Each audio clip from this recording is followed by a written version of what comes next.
উত্তরাধিকার সূত্রে পাওয়া আমার নানুর হাতের আচারের ম্যাজিক্যাল রেসিপি ফলো করে আমার আম্মু প্রতি বছর এই ফালি আচারটা বানায়। একদমই ট্র্যাডিশনাল ওয়েতে বানানো এই আচারটা এত বেশি মজা লাগে খেতে। ডাল ভাত আর এই আচারটা থাকলে আর কোনো কিছুই দরকার হয় না। যদি একদমই ট্র্যাডিশনাল ওয়েতে আমের ঝাল আচার বানানোর রেসিপি জানতে চান তাহলে আজকের এই ভিডিওটা আপনার জন্য। একটা আম অর্ধেক করে সে অর্ধেক পিসটাকে 3 ভাগ করে রেখেছে, বড় বড় ফালি করে কেটেছে আম্মু। এইভাবে বড় বড় আমের পিস করে আচার বানালে যে কি মজা হয়, আপনি চাইলে একটা পিসকে অর্ধেক করেও ছোট করে ফেলতে পারেন। আর এবার আম্মু এর মধ্যে 1 মুঠ লবণ দিয়ে ভালোভাবে ঝাঁকিয়ে নিল। ঝাঁকানো শেষে উপর দিয়ে আরো একটু লবণ ছিটিয়ে এবার ঢেকে রেখে দিবে সারা রাত। অ্যান্ড দেন সকালবেলার কাহিনী হচ্ছে এটা, আমের সমস্ত পানি বের হয়ে গিয়েছে, সাথে আমের এক্সট্রা টক ভাবটাও কিন্তু বেরিয়ে গেছে। এবার আমের পানিটাকে ছেঁকে নিতে হবে। এই প্রসেসটা মোস্ট ইম্পর্টেন্ট একটা প্রসেস, এটা না করলে আমের আচার একদমই মজা হবে না। এবার যেটা করতে হবে, এই আমের পিসগুলোর মধ্যে পরিমাণ মতো হলুদ মিক্স করতে হবে। একদম সুন্দর করে আষ্টে পৃষ্ঠে হলুদটা যাতে লেগে থাকে সেরকম ভাবেই মাখাতে হবে। আর হলুদের গায়ে হলুদ পর্ব শেষ হলে একটা শ্রেণীতে এরকম একটা সুতি কাপড় বিছিয়ে নেবেন। আর তারপর আমাদের আমের পিসগুলো সুন্দর করে ছড়িয়ে দিবেন। আর তারপর আমগুলো সুন্দর করে ছড়িয়ে দিয়ে রোদ দিতে হবে পুরো একদিন। আমরাও শুকিয়ে নিয়েছি। এবার দেখেন রোদে আমাদের আমটা কত সুন্দর শুকিয়ে গিয়েছে।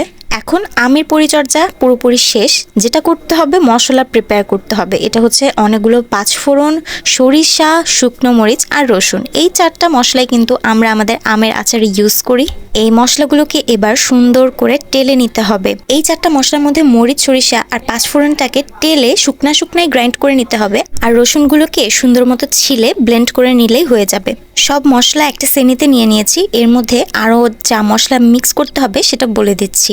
1 চামচ হলুদ দিয়েছে আম্মু, আর তারপর স্বাদ মতো লবণটা মিক্স করে নিবে। মশলার পরিমাণটা আসলে আমের পরিমাণের উপর নির্ভরশীল। আর এবার এই মশলার মধ্যে অল্প একটু সরিষার তেল মিক্স করে মশলাটা মাখো মাখো করে সুন্দর করে মিক্স করে নিতে হবে। এই কাজটা অনেক বেশি ডেঞ্জারাস, কারণ এই কাজটা করার পর এইভাবে মশলা মাখানোর পর হাত ডেফিনেটলি জ্বলবে। তো এখন মশলাটা মাখানো হয়ে গেছে, নরম নরম করে মিক্স করা হয়ে গেছে। এখন যা করতে হবে, একটা আমের ফালি নিয়ে এর মধ্যে সমস্ত মিক্স করা মশলাটা অল্প একটু নিয়ে এর মধ্যে ঢুকিয়ে আটকে দিতে হবে। এই জিনিসটা অনেক বেশি ইন্টারেস্টিং। আশা করি আপনারা দেখে বুঝতে পারছেন কিরকম হতে পারে। এমনিতে তো আমরা আমের সাথে সব মশলা একসাথে মাখিয়ে পরে তেল দিয়ে রেখে দেই, কিন্তু এটা অনেক বেশি ইন্টারেস্টিং। আমার নানু সব সময় করতো এই আচারটা। বড় বড় আমের ফালির মাঝে আমরা এভাবে মশলা পুঁতে পুঁতে রেখে দেই, আর তারপর একসাথে আমাদের বয়মে সুন্দর করে সাজিয়ে রাখি। দেখতে এত বেশি ইয়াম্মি লাগে। আর বয়ম থেকে আচারটা যখন বের করে খাবেন, আমের সাথে সাথে আমের মধ্যে রাখা মশলাটাও আপনার পাতে এসে পড়বে।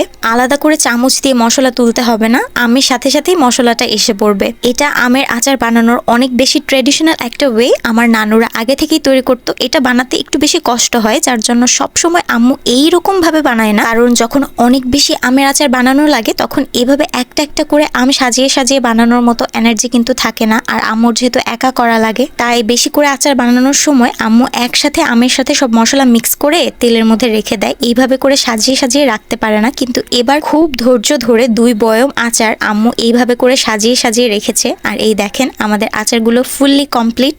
একটা আমের সাথে বরাদ্দকৃত মশলা ফ্রি। খুব মজার না ব্যাপারটা? এবার যেটা করতে হবে, আমাদের যে বয়মে আমরা রাখবো আচারটাকে, সেই বয়মটা একদম ক্লিন থাকতে হবে, একদম পানি থাকা যাবে না। তারপর সেই বয়মের একদম আষ্টে পৃষ্ঠে সরিষার তেলটা খুব ভালো মতো মাখিয়ে নিতে হবে, অবভিয়াসলি ভেতর দিক থেকে। আর তারপর আমাদের আমের আচারগুলো সুন্দর করে সাজিয়ে দিল একদম টুপু টুপু করে। এবার আমাদের আমের আচারের মধ্যে পরিমাণ মতো তেল দিতে হবে, সরিষার তেল। এই তেলটা কিন্তু গরম করা হয়নি, কাঁচা তেলটাই দিয়ে দিয়েছে, ডিরেক্ট বয়মের তেলটাই দিয়ে দিয়েছে। রোদ দেখাতে দেখাতে আমাদের সরিষার তেলটাও রান্না হয়ে যাবে মশলার সাথে। এবার এই আচারটা রোদ দেখানো ছাড়া ভালো থাকবে না, বলে দিলাম। এই আচারটাকে রেগুলার রোদ দিয়ে দিয়ে তারপর খেতে হবে। এক কথায় যত বেশি রোদ দেখাবেন আপনার আচারের টেস্টটা দিনে দিনে তত বাড়তে থাকবে। কিন্তু যদি রোদ দেখাতে নাই পারেন তাহলে করবেন কি, আপনার আচারটাকে সম্পূর্ণ আচারটাকে ডিপ ফ্রিজে রেখে দিবেন, তাহলে আচারটা অনেক দিন পর্যন্ত ভালো থাকবে। আমরা আচারটা সাকসেসফুলি বানিয়েছি, কিন্তু এটা খেতে পারিনি এখনো, কারণ এটা রোদ দেখাতে হবে। মেবি 1 সপ্তাহ টানা রোদ দেখানো হয়ে গেলে আচারটা ভালোভাবে ডাল ভাত দিয়ে খেতে পারবো ইনশাল্লাহ। আর আচারটা দেখেন কত সুন্দর হয়েছে, আমি একদম প্রেমে পড়ে যাচ্ছি। দুনিয়ার যত টেকনিক করে আচার বানান, যত রেসিপিতে আচার বানান, এই রেসিপির চাইতে বেটার কোনো অপশনে হতে পারে না। এটা হচ্ছে আচারের রাজা যেটা বলা যায়। এই আচারটা বানাতে আমাদের 2 দিনের বেশি সময় কিন্তু লাগে নাই। একদিন আম প্রসেসিং করে শুকাতে লেগেছে, আর তারপর দিন আচারের মশলা মাছলি মাখিয়ে আমরা বয়মে ভরে ফেলেছি। আপনারাও ট্রাই করেন খুব দ্রুত।